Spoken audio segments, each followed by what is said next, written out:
Well, when it comes to India and Pakistan, we do not get involved into this debate of numerical strength. We in Pakistan will use the full spectrum of power, both conventional and nuclear. And I'll stop there.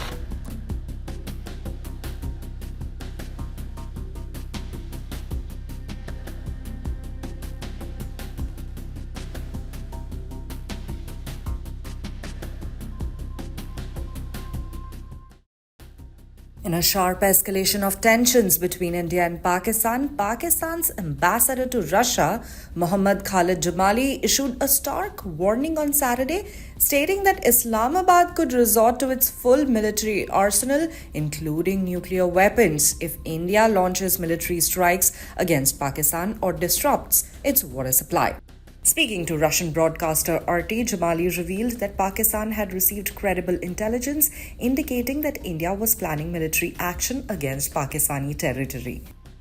India on 23rd of April announced certain measures in the backdrop of Pahalgam incident, which included the reduction of the size of the mission, closure of borders, and quite surprisingly, this time around, they put the Indus Waters Treaty in abeyance.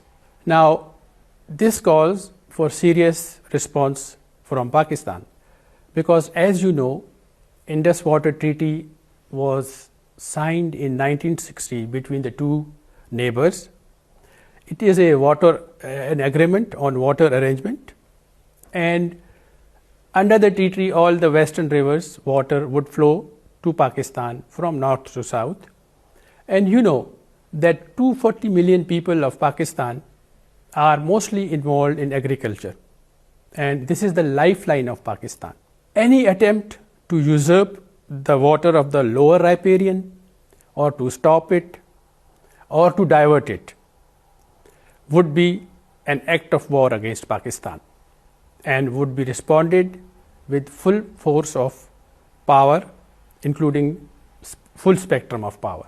So a provocation is actually quite easy to happen, considering based on what you said right now. Yeah, because what do you do when you are put into a situation? Then Pakistan would respond with full force, and as we say, that with full spectrum of power. When we're talking about power, we heard Pakistani officials say that India could be planning an incursion, a military incursion, and that is imminent. How close are we to something like that happening? Could this potentially escalate to a full-blown war? The frenzy media of India and the irresponsible statements coming out from that side has compelled us. And there are some other leaked documents whereby it has been decided to strike certain areas of Pakistan.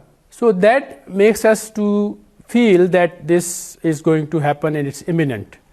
And as I said, knowing Pakistani nation, the armed forces of Pakistan, supported by people of Pakistan, we are going to respond this time and respond with full spectrum of power. Let's talk about how potentially dangerous the situation can be, considering that both Pakistan and India have nuclear weapons. Yes, I agree with you. As the two countries are two nuclear power, there is all the more need to de-escalate the tensions. How could that be achieved? We have very constructively engaged at the UN Security Council, and we have condemned this act of terrorism with fullest possible condemnation. So, and our Prime Minister, he is open to open, neutral, and credible investigations. There, I think the role of international community comes in, and in this regard, we expect that powers like China and Russia can participate in those investigations. Now let's talk about that full force of power. If we were to compare Pakistan and India militarily, who has the upper hand? Well, when it comes to India and Pakistan, we do not get involved into this debate of numerical strength. We in Pakistan will use the full spectrum of power, both conventional and nuclear. And I'll stop there.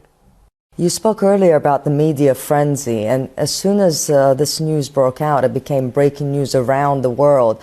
And a lot of people started comparing Pakistan and India, its military capabilities, which probably worked into that media frenzy and perhaps didn't even help the situation. It created more panic in the country potentially and around the world about a war that is about to break out. Would you agree? We hope it doesn't. And sanity would prevail, and there will be de-escalation of tensions. Is there anyone who could potentially benefit from Pakistan and India going into a war? I think it's not in anyone's interest to, have this war to happen, because wars, they bring only destruction, devastation, and the region, the world, they all suffer. Likewise, in many parts of the world, there are these conflicts, so even the developing world is being affected more. Are there perhaps any local terrorists using provocations like we spoke about earlier that could lead to a full-blown war? When such situations arise, when you have this media frenzy and belligerent statements coming out from the other side, it does have an impact on the right-wing forces of your country as well. So, it may benefit them, but I think ultimately it is between the two countries, and the tensions will have to be, reduced. There will be efforts to de-escalate the tensions. Meanwhile, Russia has attempted to mediate the growing tensions between the two countries. Russian Foreign Minister Sergei Lavrov called for de-escalation during a phone call with India's External Affairs Minister Dr. S. Jaishankar on Friday. Lavrov urged both countries to resolve their issues in accordance with the 1972 Simla Accord and the 1999 Lahore Declaration, which allow for bilateral negotiations without third-party mediation. Meanwhile, Ambassador Jamali's comments come on the heels of the recent terror attack in Jammu and Kashmir's Pahalgam, where 26 people were killed on the 22nd of April. India has accused Pakistan of harboring, supporting the terror groups behind the attack, although Pakistan has denied involvement. The attack has significantly heightened the already strained relations between the two nuclear-armed neighbors. For more details on the simmering tensions between India and Pakistan, stay tuned to the official YouTube channel of the Indian Express.